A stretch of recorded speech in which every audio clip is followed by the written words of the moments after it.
How are you doing, Larry?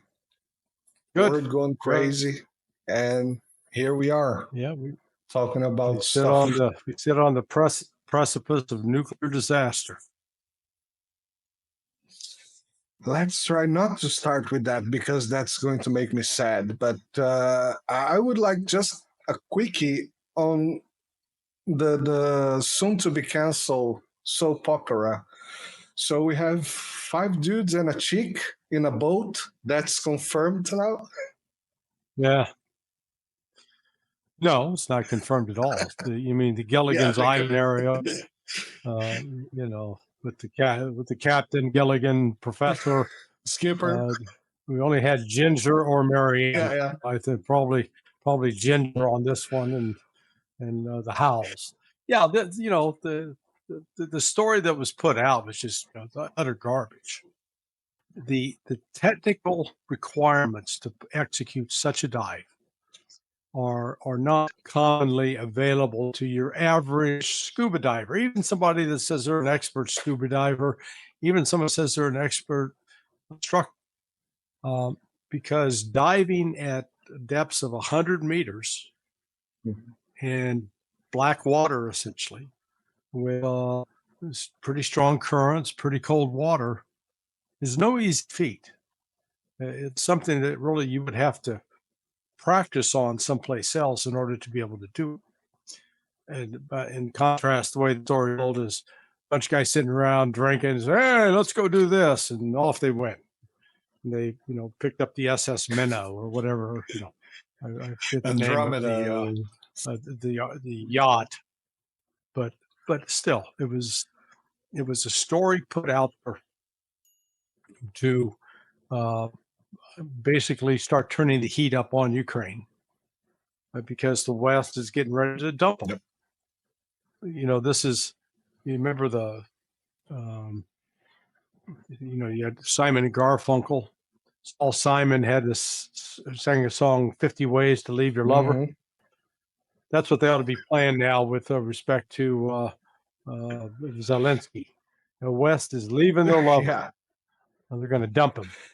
Yeah, it was interesting that just the other day I saw this news that, Zelensky is afraid of Donald Trump winning the election because he's going to dump Ukraine. And then there's this news from, I don't know if it was the New York Times saying that Kamala Harris is not a big fan of Zelensky. So the dude is not in a good position right now, right? No. And on top of that, the Germans said, okay, we're not sending any more money. They're holding back on that. So it really is. And I just read today that the Germans want to charge them for the damage on Nord Stream. Yeah.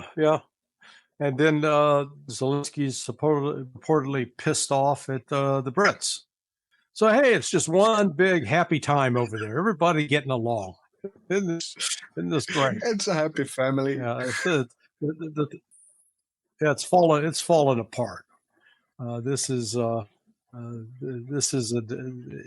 disaster, and that's Ukraine's headed for a devastating defeat, and just at a time when there was still some hope of a negotiated solution with Russia, as a consequence of what Ukraine did by going into Kursk, along with NATO pursuit, it looks like.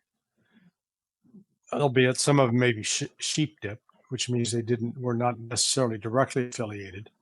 Now ensured that the only negotiation the Russians are going to engage in is going to be an unconditional surrender. There's no way out now for Ukraine other than to lose militarily on the field of battle, and along with that, that's Russia.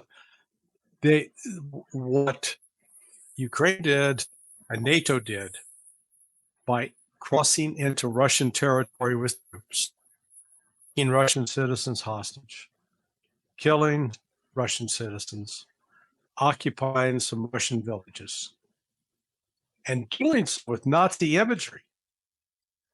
I mean, there's one video of some cat he's sporting a German helmet from World War II, and yelling insults at some elderly Russian. And those things are not even that uncommon to see.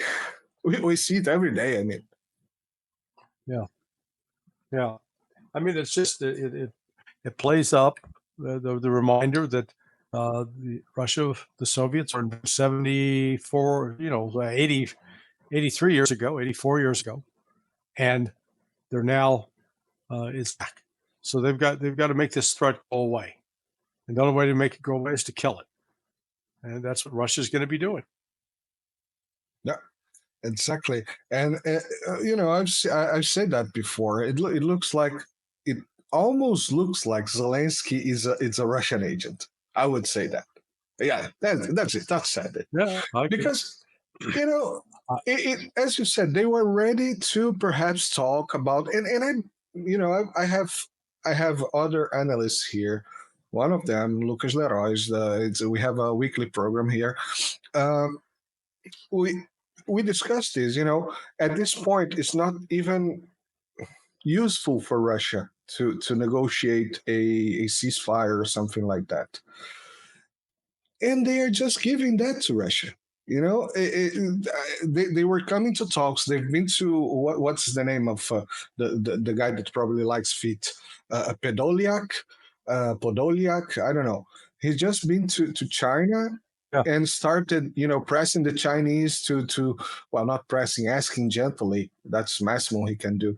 The Chinese to start negotiation process with Russia, and of course, everybody looks like everybody don't want this war to go on. It's not good for business, for the BRICS at least.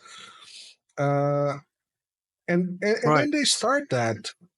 And then this guy, Podolyak, whatever, he just leaves China and starts mirroring the process and saying that there's no peace talks apart from Zelensky's formula, whatever that may sound like. And that just falls in the lap of the Russians that say, you see, we cannot talk to these people. So China, I understand, bad for business, but we cannot talk to these people. We have to. So what do you think about that? Am I too off track here?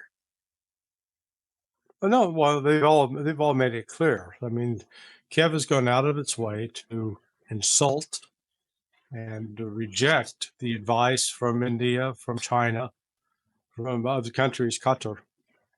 So the Russians have now established that there is no viable path for negotiations with Ukraine. The only viable path is a military defeat, which is what's going to happen. And it's increasingly likely that Ukraine could cease to exist as a country by the end of the year. It could be that. Yeah. They might be able to hang on a little past, but Russia is in a very, very strong position. Ukraine's in a very weak position.